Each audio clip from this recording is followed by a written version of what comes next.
Muy buenos días, distinguidos amigos. Bienvenidos a otra entrega del Diálogo Libre de su periódico Diario Libre, el periódico que más se lee y que más vende en la República Dominicana. Hoy vamos a hablar de Navidad y vamos a hablar de los temas que preocupan a la Iglesia Dominicana con unos invitados de lujo. Se trata del arzobispo metropolitano de Santo Domingo, primado de Indias, Monseñor Francisco Osoria Acosta, quien viene acompañado de Monseñor Benito Ángeles, vicario episcopal territorial de Santo Domingo Este, y del padre Abraham Apolinario, vicario general de la Arquidiócesis de Santo Domingo. El panel de periodistas que tendrá a su cargo la conducción de este diálogo libre está encabezado por la periodista Inés Aispun, subdirectora de Diario Libre, el jefe de redacción de Cierre, el periodista Nelson Rodríguez, y las periodistas senior de la redacción integrada de Diario Libre, Nisa Campos y Tania Molina. En unos instantes arranca este diálogo libre con Monseñor Francisco Osoria Acosta, arzobispo metropolitano de Santo Domingo, y sus distinguidos acompañantes, a quienes damos la más cordial bienvenida con nuestro agradecimiento por haber aceptado esta invitación. Muy buenos días, muchas gracias por estar con nosotros. Buenos días y con mucho gusto estamos aquí y vamos a conversar sobre algo muy importante, algo que históricamente nos motiva cada año, la celebración del nacimiento de Jesucristo, la celebración de Navidad. Navidad, que es una fiesta muy positiva, aunque a veces se torna negativa por el sentido que se le da, pero con alegría, con mucho gozo. Estamos aquí para dialogar sobre este tema. Y dialogar sobre Navidad es dialogar sobre Jesucristo, que con su nacimiento dividió la historia en dos: la historia antes de Jesucristo, la historia después de Jesucristo. Muy bien. Precisamente con eso queríamos comenzar este diálogo. La celebración de la Navidad ha ido cambiando con el tiempo, a pesar de que el mensaje es el mismo desde el nacimiento de Cristo. Mucha gente la usa para francachela, pero en general la familia dominicana lo que hace es intercambiar regalos, juntarse, incluso trasladarse de lugares distantes para estar con la familia. Con el Papa Francisco, cerrando el año de la misericordia, ¿qué elementos positivos podemos rescatar de la Navidad de estos tiempos? Sabemos cómo se celebraba antes, los niveles de recogimiento, pero ¿qué puede rescatar la Iglesia como mensaje para enviarlo a los dominicanos en estas Navidades? Hay un elemento fuerte que resaltamos en la Navidad, es el compartir. Compartir la alegría de la Navidad, compartir en familia, y eso tiene su fundamento teológico. En la Navidad celebramos que Dios se hace hombre. Dios comparte su divinidad con la humanidad, con nosotros. Comparte su divinidad. En la Navidad, Dios se hace hombre y tiene una consecuencia: el hombre se hace Dios. El hombre se levanta, se eleva a una condición divina. Ese compartir se tiene que expresar entre nosotros también, un compartir fraterno, en solidaridad, un compartir con los demás. Por eso es interesante eso, que se haga fiesta, que se comparta en familia. Tradicionalmente la familia se encuentra, la familia se mueve de un lugar a otro para esta fecha y se da ese compartir, que es muy bueno, muy sano, y realmente lo hacemos, es una práctica como casi natural el compartir. No se trata nada más de compartir unos alimentos, de compartir unos regalos, se trata de algo muy, muy serio, muy bonito, algo espiritual, porque tiene su fundamento en eso de que Dios ha llegado a nosotros. Dios está con nosotros, puso su tienda entre nosotros. Muy bien, doña Inés. Monseñor, paradójicamente estamos ya en el siglo XXI, pero todavía hay persecuciones contra los cristianos, y en los últimos años se está empezando ya a contabilizar como un problema serio en algunos países, Egipto, en Irak, en Eritrea. ¿Qué hace la Iglesia Católica? ¿Cómo los ayuda? ¿Cuál es su estrategia? Los cristianos perseguidos. Bueno, lo primero es una oración, porque realmente uno desde acá podemos hacer poco con donde están esos cristianos perseguidos. Oramos por ellos, debemos encaminar una reflexión también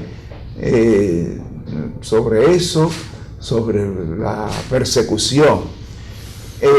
Una cosa interesante es, tal vez tenemos que prepararnos nosotros, porque también entre nosotros se dan persecuciones, se persigue a los cristianos, no de esa forma que en esos países, pero también aquí se dan muchas persecuciones. Por ejemplo, cuando hay una persona seria que por su fe se porta bien, por ejemplo, no vayamos muy lejos, en un lugar de trabajo, en una empresa, una persona seria se porta bien, hace su trabajo con seriedad, tiene persecuciones por eso, porque hoy al que hace el bien, al que es serio y quiere ser una persona honesta, tiene persecuciones. O sea, hay otros tipos de persecuciones entre nosotros, pero en sintonía con el Papa Francisco, entonces decimos que tenemos que seguir hacia adelante siguiendo los principios cristianos. Muy bien, don Nelson.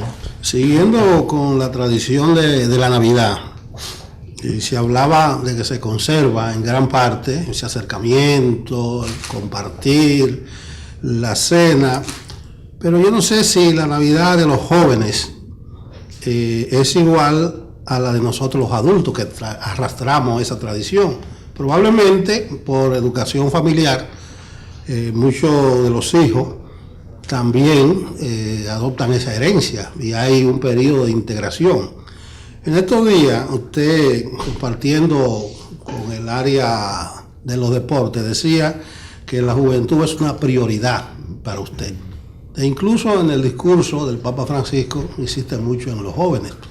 No sé qué planes en específico para la juventud tiene usted en carpeta y cómo usted podría enlazar la Navidad y la juventud. Sí, por el hecho de ser el encargado a nivel nacional, el presidente de la Comisión Nacional de Pastoral Juvenil, por eso he hablado de esa forma y también en mi vida, en mi ministerio aquí en la arquidiócesis, lo tengo muy en alto, la prioridad jóvenes, la juventud como prioridad.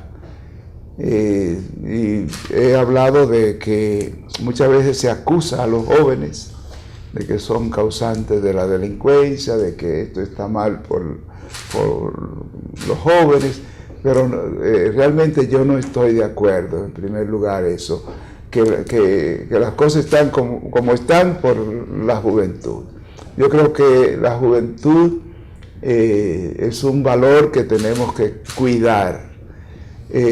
Una forma de cuidar a la juventud es confiar en ellos, confiar en primer lugar en ellos, darles oportunidades, Nosotros sabemos que cuando se les da oportunidades, cuando se confía en las personas, ellos responden. Tenemos en plan, así a nivel nacional, reorganizar la pastoral juvenil. La iglesia está en un propósito de reorganizar la pastoral juvenil. Ya hemos empezado. Yo tengo ya casi 3 años como presidente de la Comisión de Pastoral Juvenil a nivel nacional y hemos empezado esa reorganización. Y ahora, al llegar aquí a la arquidiócesis, tenemos también el plan de que en la arquidiócesis se reorganice la pastoral juvenil. Ya hemos nombrado a un sacerdote muy dinámico, muy bueno, está muy comprometido en una parroquia y lo hemos nombrado como vicario episcopal para la arquidiócesis de pastoral juvenil. Pero no solamente eso, ese sacerdote va a contar con 4 sacerdotes más jóvenes para las distintas vicarías episcopales y para el Distrito Nacional. Justamente en enero van todos ellos, van 5 a hacer un curso a Bogotá, un curso de pastoral juvenil vocacional, con el fin de recibir formación, herramientas para el trabajo con los jóvenes. Vamos a invertir en la pastoral juvenil. El padre Miguel Ángel Amarante ya está nombrado como vicario episcopal de la pastoral juvenil de juventud y adolescencia para la arquidiócesis de Santo Domingo. Y con él van a estar un sacerdote por Santo Domingo Este, un sacerdote por Santo Domingo Norte, otro sacerdote por Santo Domingo Oeste y uno por el Distrito Nacional. O sea que es una comisión, un equipo de sacerdotes que van a trabajar directamente y con prioridad la pastoral juvenil. Monseñor Benito Ángeles también es uno de los sacerdotes que ya ha elegido allá en el este, un sacerdote de allá, de esa vicaría, para la pastoral juvenil. Sí. Es cierto que ha habido un avivamiento entre los jóvenes de la iglesia, pero ¿se ha manifestado esto en un aumento de las vocaciones jóvenes o se puede medir de alguna otra manera? Nosotros todavía tenemos gran esperanza y hay un crecimiento en cuanto a las vocaciones. Aquí en el país las diócesis mantienen ese crecimiento de las vocaciones. Por eso estamos trabajando unido juventud y vocación. Ya. Juventud y vocación, porque las vocaciones surgen de los jóvenes. Claro. Entonces tenemos que acompañar a los jóvenes, orientar a los jóvenes y de ahí van a salir las vocaciones. Pero ha sido un trabajo que se ha hecho durante años y ahora lo estamos fortaleciendo. A mí me gustaría que usted nos contara su caso. Usted es un muchacho de María Trinidad Sánchez, de Nagua, que va a la escuela de la Playita, que después va al liceo, y que de buenas a primeras dice: yo quiero ser sacerdote. ¿Cómo surgió eso? ¿Cómo surgió eso? ¿Cuál fue, para usar el lenguaje de los peloteros, cuál fue la escucha que los reclutó? Realmente la escucha mío fue Monseñor Flores. Ya. Juan Antonio Flores, mi papá. Yo terminé el 8º curso en la escuela primaria que se llamaba antes, en Nagua, pero mi familia vivía en Payita. Entonces yo viajaba cada semana, los viernes iba a casa y regresaba el domingo en la tarde para Anagua. Y cuando terminé el octavo, pues pensaba seguir al liceo, pero ahí me interceptó Jesús. Y en mi casa, en Payita, pues había un curso de catequesis que había organizado Monseñor Flores. Eran 12 días de cursillo de catequesis.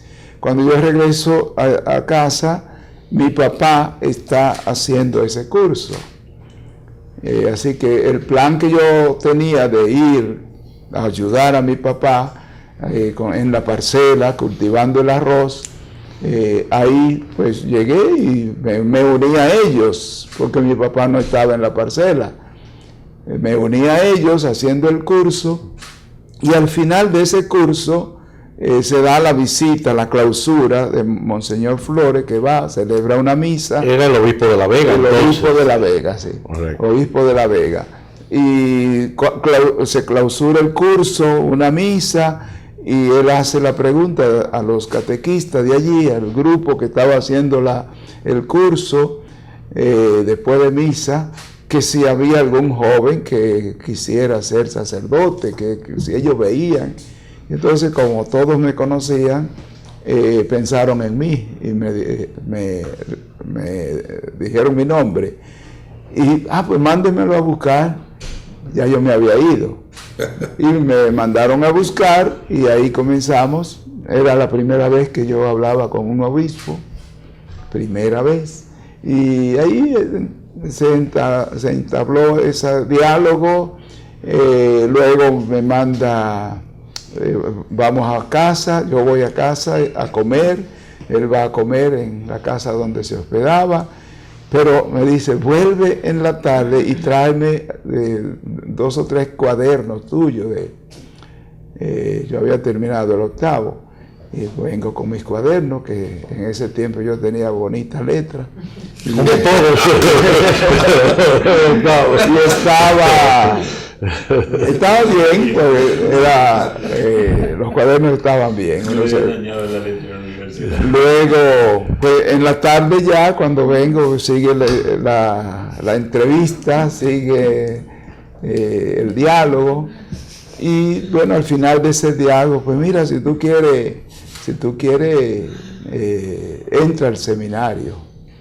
Y así fue. Al Licey. Al Licey. Al seminario sí. Quedé admitido al seminario para ir al Licey el 1 de octubre. Citado ya, 1 de octubre. Yo me fui el 30 de septiembre. Llegué al seminario. ¿Qué dijeron sus papás? Los papás muy contentos, muy bien. Era un problema porque no había condiciones económicas para eso. Que ahí fue cuando, tocando ese tema con el obispo Flores, que yo le decía que las condiciones de la familia eran muy pobres. Y entonces pues él me dijo, no te apures, Dios proveerá. Ahí tiene su origen el lema episcopal mío. Muy bien, muy bien. Doña Misa. Retomando el tema de los jóvenes. Pero háganmele preguntas. Para algo le traje. Sí, pero eso va ahora. Eso va ahora, no se preocupe. En la segunda ronda eso va. En la segunda ronda va. Retomando el tema de los jóvenes, varios sectores políticos y sociales se están pidiendo que se incorpore lo que es la educación sexual en las escuelas. ¿Estaría la Iglesia Católica dispuesta a apoyar esa iniciativa? Claro que sí. Es la educación sexual, una educación seria. Jamás la Iglesia se opondrá a eso. Una educación seria. ¿Qué quiere decir una educación seria?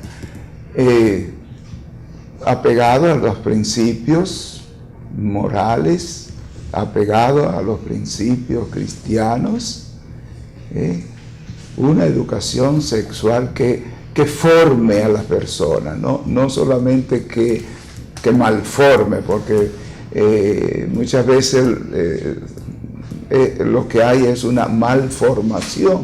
Entonces, siempre la Iglesia estará a favor de una educación sexual seria. Muy bien, doña Tania. Ya. Le voy a preguntar de algo que es un poquito controversial, sobre todo porque se trata del tema del aborto, aunque ya la Iglesia ha fijado posición, pero me gustaría saber, dentro de todas las causales que ha planteado el Poder Ejecutivo, por lo que ha observado el Código, ¿no? Se plantea, entre otras cosas, cuando la vida de la mujer está en riesgo. La Iglesia se opone a todas las causales y me pregunto, ¿cómo le explica la Iglesia a la mujer que está embarazada y que su vida está en riesgo, que debe arriesgarse para mantener el embarazo? Bueno, yo voy a dejar que Monseñor Benito Ángel, que es especialista en esta materia, responda a esta pregunta. Realmente es un tema viejo en la Iglesia, en la doctrina de la Iglesia. Y siempre se ha defendido, se ha puesto sobre la mesa el principio del doble efecto, de salvar a los dos hasta donde sea posible. Pero dejo a Benito en ese tema. Bueno, entramos en un tema que se ha reconvertido de nuevo como en un tema actual, pero ya es un tema que ustedes y nosotros sabemos ha sido tratado ampliamente, profundamente, y los hemos también tratado con todo el criterio ético, científico, moral, social, humano y humanizante. Fíjate que ese conjunto de cosas es lo que nosotros tratamos de ver. El eje central del tema es la persona humana. Y la persona humana ha ido conquistando un principio también que se comenzó a formular con los derechos humanos, desde el tiempo de que se formularon los derechos humanos, que es el derecho a la vida. Luego fue ampliándose de una manera más explícita la vida desde la concepción hasta la muerte final. Desde la concepción hay un problema que se ha venido viendo, pero que científicamente se ha venido demostrando. No comienza la vida después de la anidación, la vida comienza desde el momento de la concepción. Entonces ya ahí tenemos un punto que se convierte después en un conflicto, pero la ciencia ya lo ha dejado claramente demostrado, por lo tanto ese es un punto que no se discute científicamente. La anidación, por eso algunos ponen que luego de ciertos días se pudiera tratar. No hay días. El día único es el día en que el óvulo y el espermatozoide se encontraron y no se enamoraron porque ya tenían amores. Es decir, y ahí se produjo la fecundación. Esa fecundación ya es una vida humana. Hasta ahora no ha salido nada que no sea una vida humana. Por lo tanto, es también otro punto de cultura y de racionalidad. El caso que usted está planteando tiene diversas interpretaciones. La Iglesia nunca se ha opuesto al principio que acaba de mencionar Monseñor Francisco Soria del doble efecto. Y es muy importante tomarlo en cuenta. Cuando hay una situación médica, porque ustedes se dan cuenta que este tema lo estamos tratando de diferentes ópticas. Desde la óptica de la salud, desde la óptica moral, y también obligatoriamente lo tenemos que tratar desde la óptica del principio ético, si es que cabe el tener clara esa distinción entre moral y ética. Los hospitales, por ley y por norma, deben de tener lo que se llama un consejo ético para las cuestiones que tienen que decidir los médicos. y no deben tomar determinaciones individuales. Es una pena que con toda esta discusión se ha ido como diluyendo la responsabilidad de las comisiones éticas de los centros de salud. Volvamos a retomar ese tema para que entonces veamos la responsabilidad, cómo es que se deben asumir. No es tampoco una ley la que se debe imponer, porque las leyes que se imponen en contra natura, pues naturalmente la naturaleza humana misma la va a ir rechazando poco a poco. Eso se parece a los ríos, cuando usted los desvía, ellos algún día buscan su cauce. Eso pasa con las leyes y la ética. En ese sentido, las causales del aborto tienen toda una solución ética. Que se sepa eso. La tienen ya definida por los consejos éticos que deben de primar en ese momento. No se está irrespetando la mujer, la vida de la mujer. Lo que se está indicando es que hay que llevar el caso hasta las últimas consecuencias, de que por el hecho de que un diagnóstico diga que la mujer está en peligro de muerte, no se puede tomar eso ya como una verdad fundamental. Eso hay que demostrarlo científicamente. En este tema se está tratando con mucha superficialidad, lamentablemente. El aborto es también tiene sus variables. Hay aborto espontáneo, eso lo conocemos todos. Una mujer tiene ciertas dificultades en su concepción, y entonces en esas dificultades pues el mismo organismo va a producir sus efectos. ¿Cuál es el tema más crítico cuando se trata de tomar decisiones? Cuando se trata de una concepción ectópica, es decir, que está fuera del vientre. Y entonces ahí viene la discusión, ahí se pone en peligro la mujer. Ahí viene el principio de doble efecto. Nunca se ha dicho que no se haga un tratamiento médico, pero también ético, con relación a tratar ese caso, que son mínimos por demás. Pues como mismo pasa que son mínimas las violaciones. Una violación difícilmente deja un engendro. Difícilmente. Y eso también está comprobado. Lo que pasa es que ahora se ha ideologizado el problema. Muy bien. Y debo aclarar otra cosa, porque este es el tema que está sobre el tapete, sí. Y que hay que poner en claro algunas cosas. La iglesia no toma una posición por asunto de religión, también por religión, pero no solo por religión. Es por humanismo, es por respeto a la dignidad de la persona humana, es por respeto a la vida humana. Aunque algunos de los argumentos que se presentan, por ejemplo, en los documentos que contrarían la propuesta de legislación, dicen que para defender la vida humana. Pero entonces proponen que después de 12 semanas se puede, de una violación, por ejemplo, que ya se puede hacer el aborto. Y las 3 semanas anteriores no tenía vida la persona. Además, es un punto que queremos también poner sobre el tapete.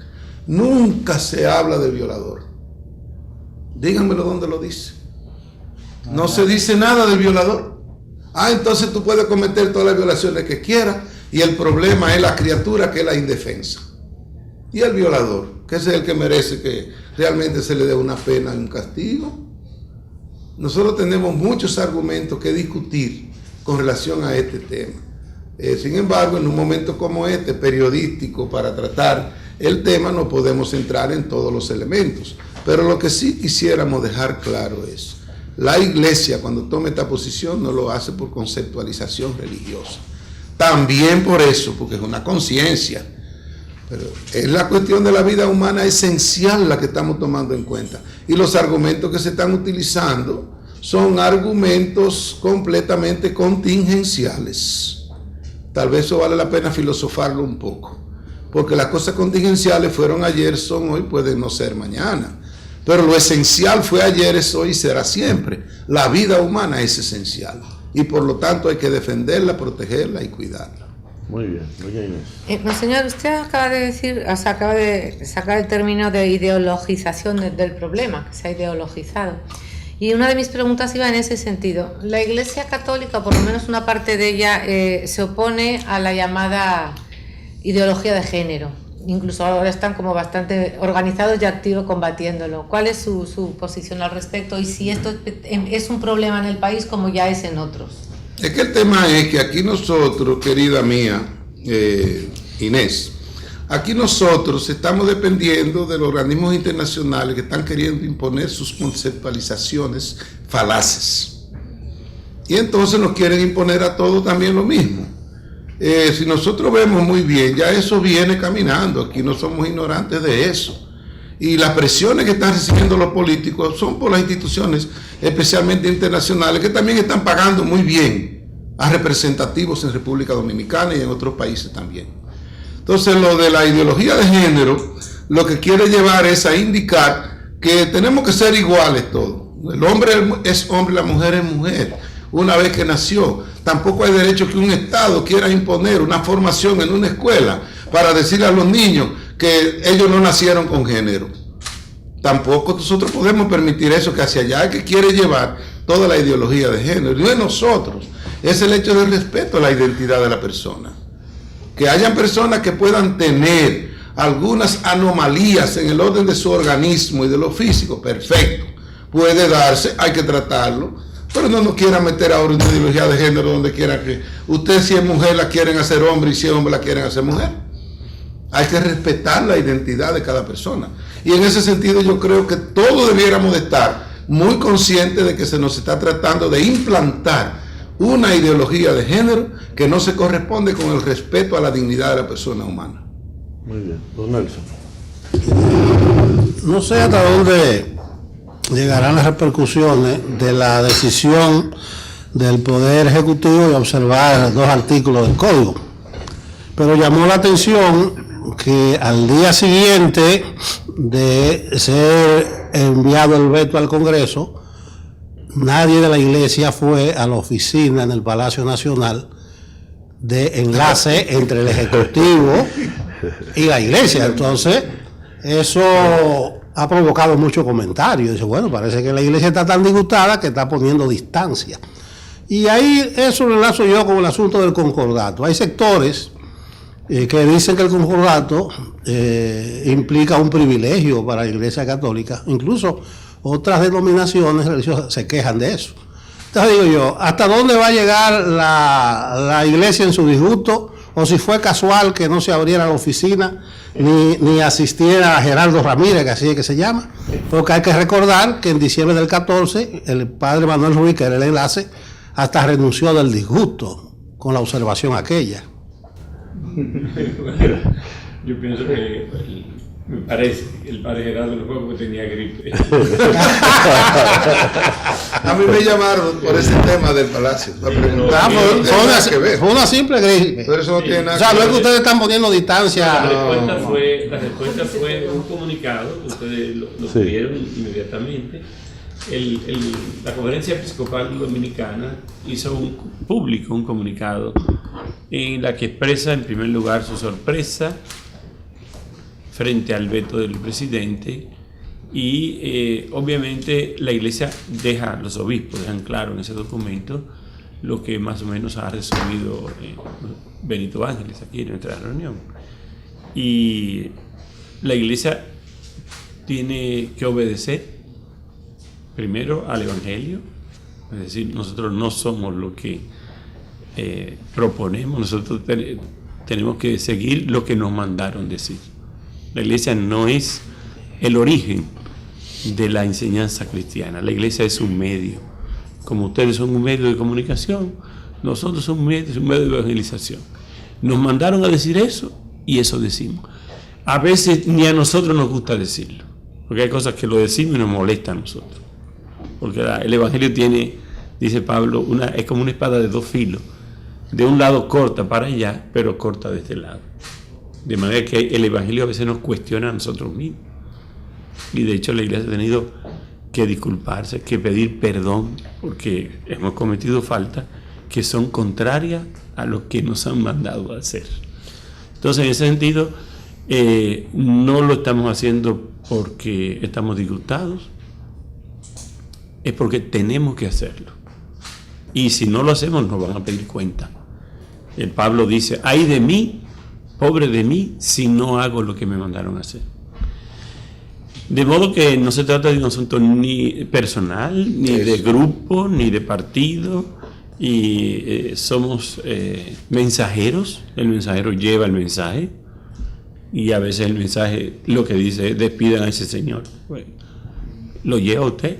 Entonces, en ese sentido, la iglesia se fundamenta en lo que dice el Evangelio, lo que dice Jesús, y estos principios que son principios básicamente humanos. Porque yo quiero señalar que cuando la pregunta nace de una mujer, nos cuestiona doblemente. La mitad de los embriones son mujeres. O sea, cuando la iglesia defiende al no nacido, está defendiendo a la mitad de los no nacidos, que son mujeres. Entonces, ya está diciendo desde eso que no es que estamos despreciando la vida de la mujer, al contrario. Y la iglesia ha sido en todas partes defensora de la mujer. Se la ha jugado por la mujer. Entonces, no hay un rechazo a la mujer. De hecho, la persona más valorada en la iglesia es una mujer, porque María es para nosotros la figura y el ser humano más valioso. La llamamos orgullo de nuestra raza, de modo que no se venera a nadie más que a María. Jesús, que es Dios, se le adora, pero ni el Papa, ninguna figura, ni santo alguno tiene en la iglesia el valor que tiene esa mujer. De manera que si alguien hablara mal de la mujer en la iglesia, hablaría mal de María. Y eso nosotros nunca lo vamos a permitir. Sí. Yo quiero volver al tema de la oficina, de la... ¿Cómo se llama? Enlace. De la oficina enlace. El padre Gerardo Ramírez, el que hace esa oficina, el que trabaja en esa oficina, yo no creo que él vaya todos los días allá. Tampoco. Él es el ecónomo, el vicario ecónomo del arzobispado. No fueron los dos empleados tampoco. Bueno. Pues el padre, incluso allá en el arzobispado, que tiene su oficina, la vicaría administrativa, él no va siempre. Hay un personal ahí, pero él no está presente siempre ahí, así que mucho menos va a estar en la oficina enlace en el palacio. No el concordato y el supuesto privilegio que denuncian algunos sectores. Me gustaría complementar la parte de Monseñor ante el concordato. Está bien. Y es, mira, Nelson, este tema nosotros no lo podemos conflictuar con situaciones de relaciones personales. Nosotros queremos mantener el alto nivel que supone con el que debemos tratar este tema. Y voy a explicar lo que quiero indicar además. Todos los legisladores votaron a favor del Código Penal, ¿verdad? Diputados y senadores, con sus variables, pero prevaleció el voto de diputados y senadores. Ahora, una persona, que es el Poder Ejecutivo, es el que lo cuestiona. Entonces, el pleito tiene que echarlo entre ellos. Ellos tienen que echar su vinculación, ellos tienen que dialogar, ellos tienen que intercambiar, porque por demás una gran mayoría son también de un mismo partido.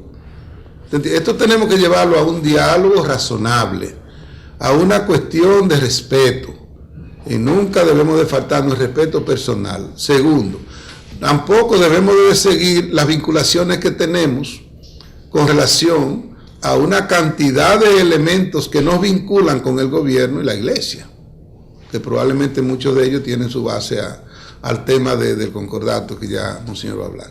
Entonces, en ese sentido, esto no es un problema personal de persona, de fulano de tal con fulano de tal, porque antes de hace años eran otras las autoridades eclesiásticas las que estaban, ahora somos otros los que estamos al frente del asunto. Pero ¿qué hace una cosa?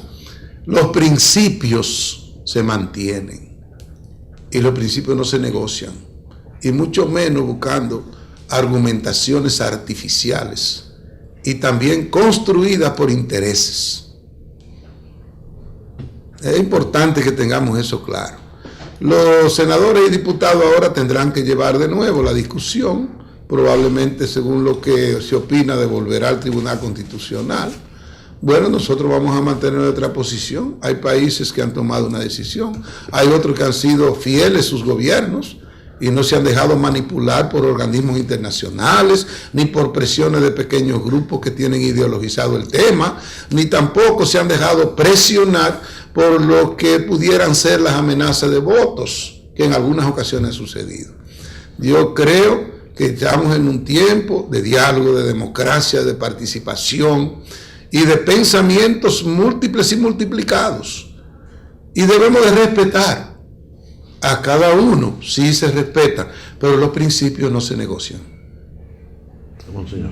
Sí, con respecto al concordato, al privilegio, decía Nelson. No, al supuesto privilegio. El concordato, primero, es una ley, un convenio entre dos estados que se ha convertido en una ley. Nada de privilegio, porque todo lo que recibe la Iglesia desde el concordato es a beneficio del servicio que hace. ¿Servicio a quién? Servicio al pueblo. Vamos a poner un ejemplo. Tenemos bajo ese concordato, llamemos el privilegio de la exención de impuestos. La Iglesia necesita una camioneta, un padre por Monteplata necesita una camioneta. Esa comunidad, esa parroquia no tiene los recursos para comprar esa camioneta con todo lo de la ley. Se consigue el dinero, se consigue la exoneración de impuestos. ¿A quién favorece esa exoneración de impuestos? A esa gente de Chirino o de donde sea.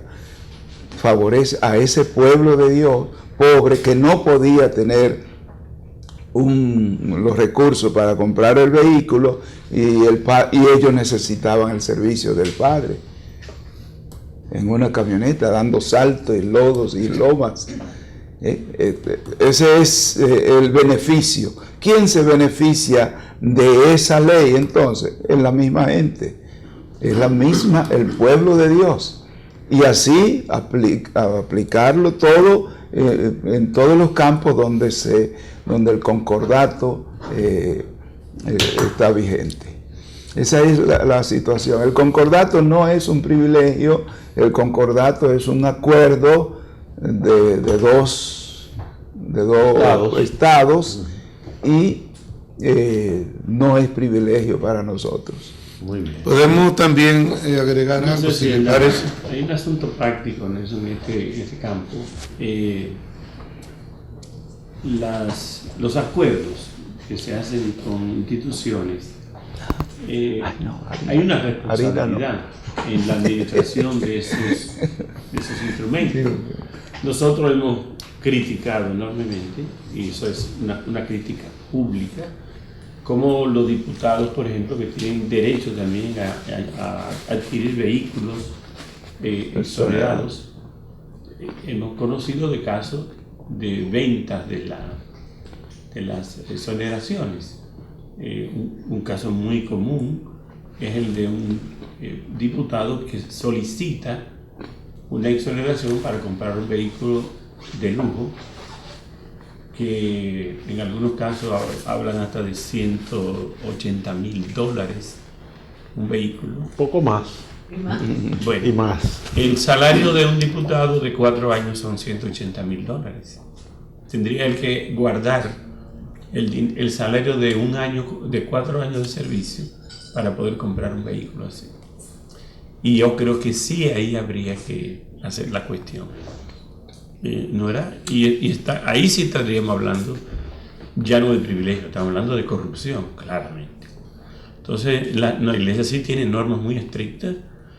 Un sacerdote que quiera solicitar un vehículo que no es de trabajo, la iglesia le dice cómprelo y págalo, pero usted no va a recibir una exoneración para un vehículo que no es de trabajo.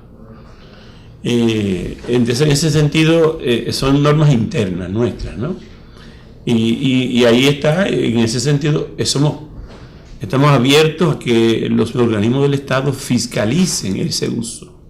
Y en ese sentido, cualquier iglesia evangélica, cualquier institución que quisiera verificar el uso que se hace de ese instrumento, tiene el derecho de hacerlo, ¿verdad? Y una cosa interesante, para que es bueno saberla, cuando hablamos de la exoneración de un vehículo que un padre usa, ese padre se cambia de ahí y deja el vehículo. No es de él. Yo pasó lo mismo. No es de él. Es de la O sea, institución. esos beneficios que aparentemente se ven no son personales. Pero yo mismo a mí me acaban de transferir. Yo estaba en una escuela, en una parroquia, y hace 2 años logramos conseguir un vehículo. Y ahora hay una amiga que se fue de vacaciones y me prestó el de ella porque el carro yo tuve que dejarlo al párroco nuevo. Y donde yo estoy ahora todavía no tengo vehículo. Pero bueno, es decir, es un tema ciertamente que me parece que hay que conversarlo con transparencia. Porque si la iglesia aboga por la transparencia, ella también está obligada a ser transparente en ese sentido, ¿no? Y yo creo que en esa línea, cuando uno conversa con gente respetuosamente, se entiende que en esta línea ha habido, porque lo ha habido en el pasado, y hay circunstancias y personas, como en todas las instituciones, que aprovechan las posiciones que tienen para usar de manera indebida, y ahí sí se convierte en un privilegio. Entonces, si hay un caso así, usted tiene todo el derecho de comunicarlo. Y yo digo, pero el tema del concordato sale muchas veces como es un tema que se repite de una manera en otra. Y puede llegar un momento en que el Estado Dominicano con todo derecho pueda pedir la revisión de ese convenio, y si el Estado lo pide y lo revisa y el Estado del Vaticano decide suspenderlo, será un acuerdo entre los dos Estados. Pero, muy bien, pues Yanisa. Clarificado eso, con el permiso de Nisa, es bueno hacer caer en la cuenta lo que significa el trabajo, vamos a decir, de desarrollo humano que lleva adelante la iglesia. Cuando decimos la iglesia nos referimos al toque de los obispos en cada diócesis, con sus sacerdotes, con sus maestros, con sus catequistas. Hay que ver el alto % de incidencia que ha tenido históricamente la iglesia en la educación y el que tiene todavía en el tiempo actual. Y el reconocer que una gran parte de de la gente que tiene ciertos recursos quiere llevar sus hijos a los centros católicos. Hay que preguntar por qué. Esas son respuestas obvias, por razón de la calidad, por razón también de la responsabilidad, por razón del rendimiento, por razón de los resultados. Y sin embargo, termina siendo una educación que la misma iglesia negocia, trabaja, busca, que le suple las responsabilidades del Estado, porque todo eso le corresponde al Estado. En la educación, la incidencia de la iglesia, todos nosotros, puede andar por encima de 35-40% a nivel nacional. Entonces, no es un privilegio que un centro educativo reciba, digamos, una porción de ese dinero que procede de los bienes del Estado, del país, para que pueda rendir un mayor servicio. Eso es parte de los acuerdos que estamos haciendo ahora. Pero el segundo es en salud. Hay que ver la incidencia que tiene la Iglesia Católica en la salud. Y sin embargo trabaja, como quien dice, a mano pelada. ¿Entiende? Porque el gobierno no le da todo lo que necesitaría para atender a las tantas gentes que acuden a los dispensarios médicos. La atención primaria, básicamente. La atención primaria fundamentalmente. Todo lo que es también la promoción social en las comunidades más marginadas, a nivel de barrios marginados, a nivel también del campo y de las lomas, porque también hay un pequeño peligrito de lo que estamos en las ciudades, que hablamos de los barrios y la ciudad, pero no hablamos de los campos y de las lomas que están marginadas, que para llegar allá hay que horas y horas y a veces mal montado, y podemos mostrar, por ejemplo, por poner uno, todo lo que ha significado el trabajo de la diócesis de San Juan de la Maguana, que es un caso que es como típico allí. La educación, los maestros iban y ya se iban el martes o el miércoles para su casa otra vez. ¿Quién ha contribuido a que la educación en lugares como estos, aislados, haya tenido que asumir la responsabilidad, podríamos decir de nuevo? La Iglesia. Es decir, tenemos que ser también justos. A veces la Iglesia, por motivos ideológicos o de resentimiento, o de cualquier tipo de motivación, como que se nos quiere atacar. Y yo le digo, bueno, nosotros los sacerdotes estamos al servicio de ustedes. Si ustedes acogen nuestro servicio con el amor con el que se lo damos, se lo damos. Pero si usted no lo quiere, eso es como un menú, ¿verdad? Eso es un buffet. Usted ahí come lo que quiera, pero se lo damos con amor. Ofrecemos con amor, sacrificio, dedicación, desinterés y de manera incondicional. Porque el joven que decide, como hemos decidido nosotros, ser sacerdote, no es por lucro. Pudiéramos estar en mejores condiciones, digamos materialmente hablando, si tuviéramos en cualquier otro tipo de institución de servicio. Con respecto al tema de alejamiento de la Iglesia, sobre ese hecho, no creo ningún alejamiento, porque esto no es una lucha personal. Más bien, yo creo que ha habido un alejamiento en el sentido de que la decisión del Poder Ejecutivo se ha apartado de una decisión, de la aprobación del código. El Poder Ejecutivo se ha apartado de la verdad, y por tanto se ha apartado de la Iglesia con esas observaciones. O sea, nosotros no nos apartamos, no nos alejamos por nuestra cuenta. O sea, estamos apegados a una verdad, apegados a unos principios que lo creemos fundamentales, y estas observaciones separan al Poder Ejecutivo de eso. Muy bien, doña Nisa. En octubre pasado ustedes sostuvieron su encuentro nacional de pastoral, donde los obispos se reunieron para elaborar lo que es el plan de trabajo para el próximo año. ¿En qué va a consistir ese plan de trabajo de ustedes? ¿Cuál va a ser el fuerte? Sí, se está elaborando y ya todas las diócesis están estructuradas conforme a ese programa nacional, a esa programación nacional. Hay un tema fundamental que guiará la pastoral el próximo año, 2017. El tema fundamental es la participación. La participación. Participación que significa el tomar parte en la acción pastoral, tomar parte en todo lo que es la vida de la Iglesia. Entonces se está llamando a todos a involucrarse, lo que modernamente se está hablando de empoderamiento. La participación va en ese orden, en empoderamiento de lo que es la vida de la Iglesia, lo que es la acción, lo que es la misión de la Iglesia. Por ahí va el tema del año que viene, la participación. Muy bien, doña Tania. Gracias.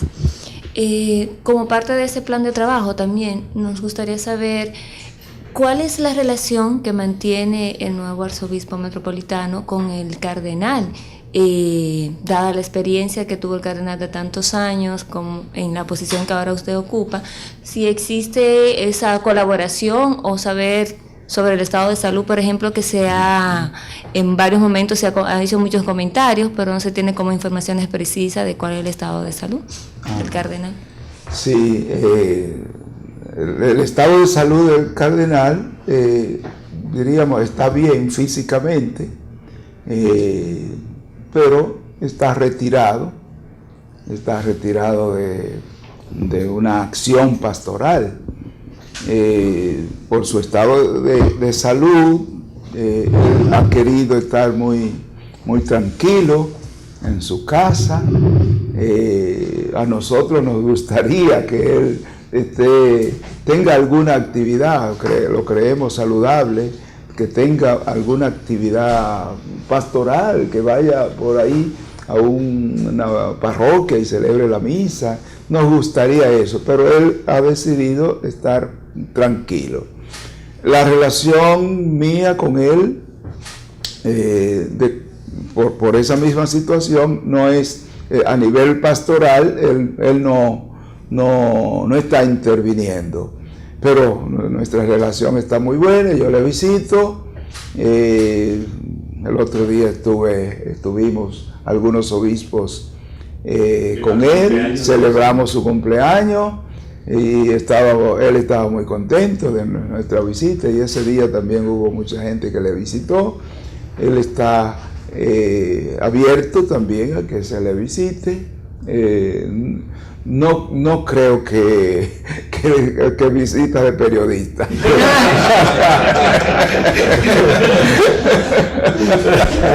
Periodistas como periodistas, sino como personas podrían ir también.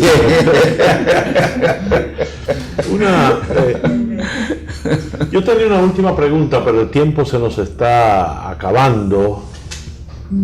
Yo quisiera, por favor, Monseñor, que usted nos enviara un mensaje de Navidad al pueblo dominicano para cerrar el programa. Ajá. Bien. Cuando hablábamos de Navidad, celebrar Navidad, el mensaje mío va orientado hacia lo que es la celebración de la Navidad, que no puede quedarse con manifestaciones externas, comida, bebida y todo eso, esa bulla, no puede quedarse en eso. Yo llamo a la gente a que celebre Navidad, sí, con comida y bebida, porque Jesucristo se lo merece, que celebremos y que nos alegremos, pero que pongamos el centro de la celebración en Jesucristo, el Salvador. Nos alegramos y celebramos porque Dios ha venido a nosotros. Y decía ahorita, cuando Dios se hace hombre, el hombre se hace Dios. Nosotros hemos sido beneficiados con ese nacimiento porque hemos sido divinizados también. Nuestra condición humana se ha elevado. Entonces aprovechemos esa elevación, aprovechemos este tiempo para vivir en sintonía con Dios. Muy bien. Celebración de la Navidad que debe expresarse también en el compartir con los demás. Pero no solamente compartir cosas, no solamente compartir de las cosas que nos sobran o que no necesitamos, compartir nuestras vidas, compartir, como decía la Madre Teresa de Calcuta, hasta que nos duela, compartir lo que somos. Eso es Navidad. Muy bien. Pues muchísimas gracias a Monseñor Francisco Osoria Acosta, arzobispo metropolitano de Santo Domingo, a Monseñor Benito Ángeles, vicario episcopal territorial de Santo Domingo Este, y al Padre Abraham Apolinario, vicario general de la Arquidiócesis de Santo Domingo, por su participación en este diálogo libre. A todos ustedes, muchísimas gracias por la atención prestada y que tengan una feliz Navidad y un próspero año 2017. De nuestra parte, Adriano, un agradecimiento a ustedes por tener la gentileza de invitarnos y de regalarnos esta acogida tan maravillosa entre café, jugo, galletitas y esto también es una gracia en nombre de nuestra Dirección de Comunicación y Prensa de nuestro Arzobispado de Santo Domingo. Pues también me permito, en nombre del arzobispo y del vicario general, darle un gran agradecimiento. Ya con todos los periodistas que están aquí hemos de alguna manera siempre tenido alguna vinculación. Sepan que también estamos en la mejor disposición como Oficina de Comunicación y Prensa, tal como lo ha indicado ya el arzobispo. Ustedes se han dado cuenta que algunas cosas han ido tomando algunas modalidades, y nosotros quisiéramos mantener esa vinculación entre, como les digo yo, cuando nos encontramos mis colegas y la iglesia. De modo que también en ese sentido ponemos nuestro agradecimiento y disposición. Y al terminar, pues también queremos no solamente agradecerle su acogida, también queremos impartir la bendición. Exacto. La bendición para todos ustedes y la bendición para todo el pueblo dominicano en este tiempo de Navidad.